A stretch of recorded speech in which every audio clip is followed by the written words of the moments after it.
Hi, folks. It's Dr. Doug Friday again with another podcast of the Inside Out Lifestyle. And I'm pretty excited because I'm here with a guest that is going to give us some really good knowledge on deep tissue muscle therapy. So I'm here with Tammy Ardila. Ardila. Yep. Ardila. Well, it's close. Yeah. Right? So, Tammy, I know you do deep tissue massage. Yep. You don't do relaxation massage. Not very often, no. Yeah. So really your massage is therapeutic. Yes.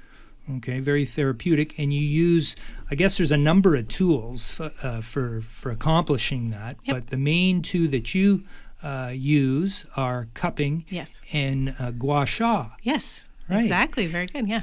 So maybe you can tell us, probably to start off, a little bit of about the cupping part of it, and maybe how you got into this in the first place. I think. Okay. The cupping part. So both of them are Chinese traditional medicine type modalities, and I was doing just regular relaxation massage, and I wanted to incorporate something a little different into the massage, and I started looking at cupping, and so I took a course on fire cupping. Right.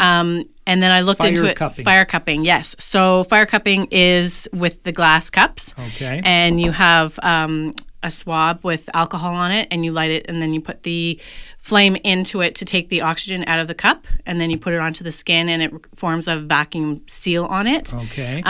So I started with that, and the whole fire thing was kind of, insurance-wise wasn't the greatest. Right. And so then I started looking at more of the silicone cups. Mm-hmm. And I just really enjoyed the massage that it gave. Like, it basically, a 5-minute cupping massage is like a 30-minute deep tissue massage. Yeah, I can see that because I've had it. Yep. And it definitely is deep. Yes. But there's some massages that I've had that have been like too much. Yep. Right? And I don't enjoy that. Yeah. But this was just perfect. And I find with the silicone versus the glass cups, you do have that flexibility of pressure. So if I was to put the cup on and it is too deep of a pressure, I can release it by taking a little air out. You still can do that with the glass, but you have a little bit more flexibility with the silicone as well. Sure. And with the silicone, you can get into many more areas than you can with the glass. So I just overall like it. There's different ways of using the cups. So there's for different people who don't particularly like the static of just putting a cup on and leaving it there. There's other ways of giving them a massage and giving them the benefits of it as well. All right. So you actually will utilize the cup to massage them while it's kind of stuck to their body. Yeah. Okay. And so what's the therapeutic benefit to that? Well, with cupping, it goes down 4 layers in the muscle. Okay. So you're getting a really good deep massage. Mm-hmm. And then on top of that, what it does is when it forms that vacuum seal, whether you're doing it just static or whether you're moving and gliding the cup, you're bringing blood circulation to that area. So if there's a sore muscle in that area, you're getting rid of any of the stagnant blood that's in that area, any of the tension there, and you're bringing new blood, new circulation to help heal it, to help the healing process start. So basically you're taking toxins away, which would be lactic acid would be a big one. Yep. That's what causes pain in muscle. And then feeding the area new blood for nutrients to heal the area. What about also breaking up scarring tissue? Because when you do have an acute injury or even a repetitive injury, the way the body deals with that is it kind of goes in there with darning needles and lays down scarring tissue between the fibers of the muscles, tendons, and ligaments. Then what tends to happen is the muscles are in layers, so they get stuck to each other. And usually vascular and nerve supply to the muscle is between the layers. So now if you got the muscles stuck together, then you compromise or pinch off the blood and nerve supply and stall the healing. Yes. So I could really see by using the cupping, you would be breaking up scarring tissue and you would be releasing those layers of muscles and taking the pressure off the nerves and the blood supply, and then increasing healing. Yeah. So there is also a way that you can do it. So if you do have that scar tissue, that one muscle, which you'd call a knot, Right. There's ways of working around that area and help bringing blood to that area specifically instead of going right on the muscle, Right. because it's already inflamed and irritated. Right. So you work around it, which helps bring blood flow, and then over time, then you can start to just follow the way the muscle flow goes, and then you can start kind of smoothing that muscle out and helps bring the circulation to it. Perfect. So that would be for an acute injury. Yeah. Right. So then a little different for the chronic injury, the chronic repetitive injury that's been there for, a shoulder for years and years, bothering somebody because of either work-related repetitive movement or, an injury years back that they fell on it, they separated it. You've got that scarring tissue. Yep. So that's when you could also do the static cupping, where you would blanket at certain area with the cups and just kind of bring as much blood flow to that area as you can to help it heal. And it would take a couple procedures to do that. Wouldn't just be one shot. Right. And over time, you would notice that you'd get more blood flow to the area with each procedure that you do.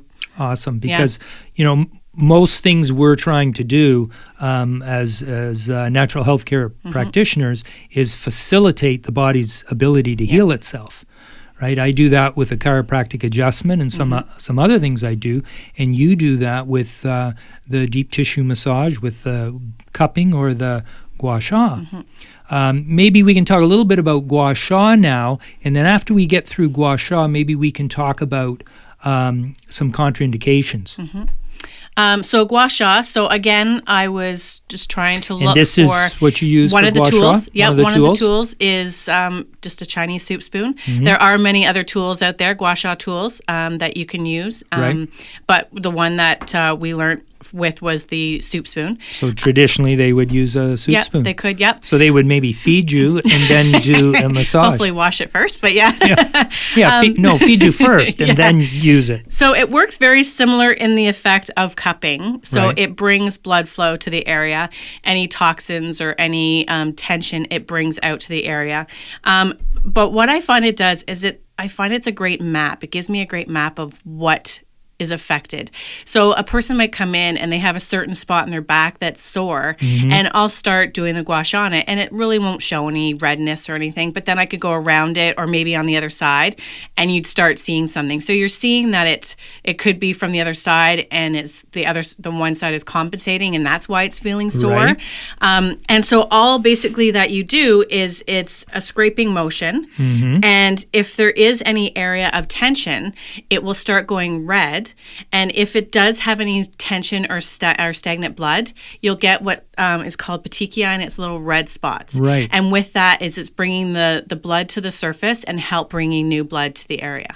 So you actually have indicators that tell you are on the right spot and you're doing the right thing. Yeah. That's and then you pretty can cool. incorporate the two. So if you start with the gua sha and start kind of getting the surface, the fascia layer and the surface layer, then you can get in with the cupping afterwards if you need to and go a little deeper. So a little deeper with the cupping. Yeah. So, yeah, very cool. So they're great combined together. Yeah. Yeah. So contraindications. Yes. So you don't really want to cup over any areas that have varicose veins or any recent scars. You don't want to do any cupping on a pregnant woman on the stomach or the lower back. There's other areas you can do to help if they have lower back tension without doing it on the back. Right. With someone that is with frail skin, a child or an elderly person, you'd want to do a very light pressure. Yes. Just because the skin is very sensitive, very thin. And I'm sure somebody with using blood thinners. Yes, you You'd can. be careful there. And also, just popped into my head corticosteroids. Yes. Make the skin very or even weak and anybody brittle. who is diabetic necessarily and take insulin shots. Yes. You don't want to cup over that. Right. Or people with heart disease, extreme heart disease and stuff. Yeah. Right. Yeah. Okay, so I know you've got some different ones here. Maybe you could explain what the smaller ones are for. So the smaller ones are great for facial cupping, and a lot of people wouldn't think of cupping on the face. But with the cupping on the face, you never leave it static, and you don't put a lot of pressure, but it's great for your skin to bring circulation to your skin. Right. Great for any wrinkles, Yeah. for any puffiness that's in the face. So it's really good for overall for a facial, cupping facial. But then it's also, these cups are also great to get into little areas, like a lot of times down the neck. Or, in little crevices that it's hard to use the bigger cups with. What about, say, on an elbow? Somebody has tennis elbow or golfer's elbow, something like that. You could use those smaller ones. Or even around the ankle. Yeah. On the feet, for people who have plantar fasciitis, you could use it on the feet to help with that. Yeah. They're really great. What about on the face sinus problems? Sinus headache, sinus pain? Yep, definitely. If you have sinus issues, cupping is a great way to go. If you are congested, it helps clear out the lymph nodes and everything. And another thing with the whole cupping system is just cleaning out the whole lymph drainage and everything. But definitely on the face, if you have congestion or any sinus issues, the facial cupping is great for that. Nice. Now, what would you instruct somebody either before they came for it and after? What would they do to optimize it? Yep. So more or less before, just come to the massage, but afterwards, you don't want to shower for at least 5 hours afterwards. You want to try and keep any cold off the back of your neck. A lot of the times when it comes to Chinese medicine, the right at the back of the neck is where they say the wind comes in. So if you are going to have any muscle tension or anything, that's where it will come in. So you want to try and keep the back of your neck well protected. Right. Plenty of water. And if later on have a Epsom salts bath. How much later now? About 5 hours after. So don't do any of that before then. Right. And no strenuous activity. You're going to be releasing a lot of toxins through the day. Right. So you might feel great, but then all of a sudden it might hit you and you're going to feel pretty tired. Yeah. Listen to your body. If you're hungry, eat. If you feel like you need to take a little rest, take a little rest. Your body's going to tell you what it wants. Yeah, and that's great advice. That's what people ask me, things like that. And I say, just listen to your body because it knows best. It will tell you. If something you're doing is aggravating something, well, don't do it. Exactly. Right? Yep. The other thing I was going to say is, how often would a person get this done?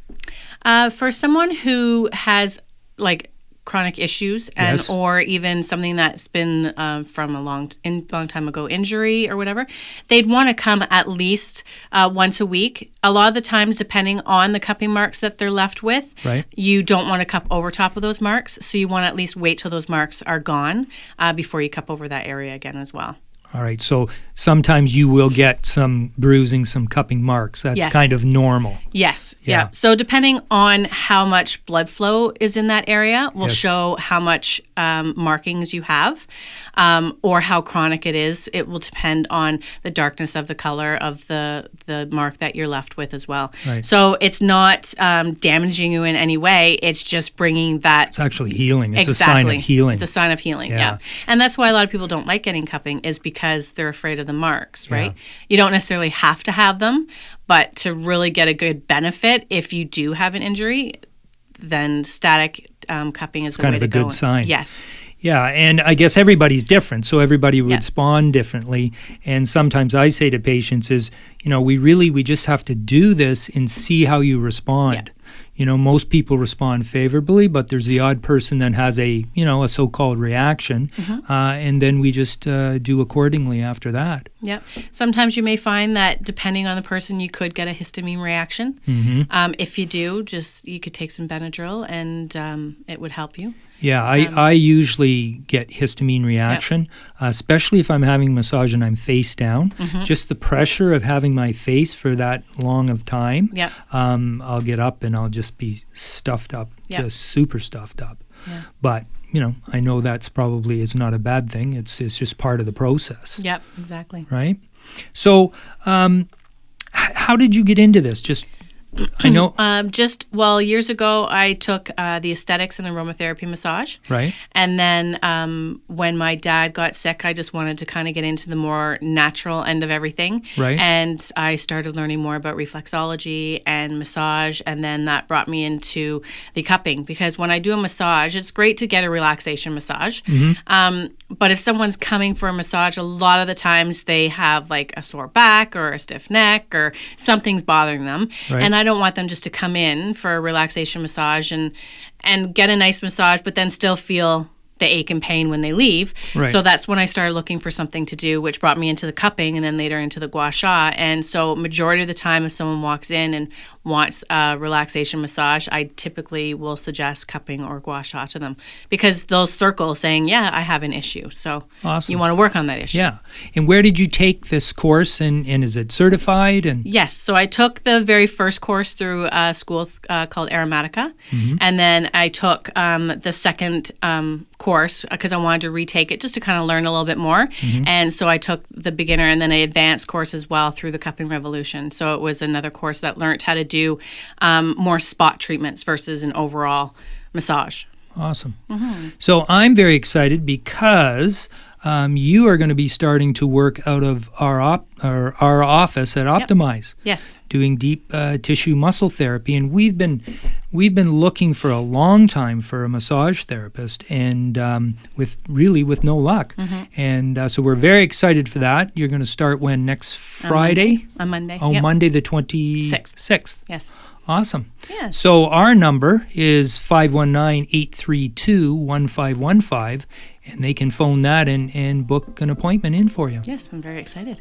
Great.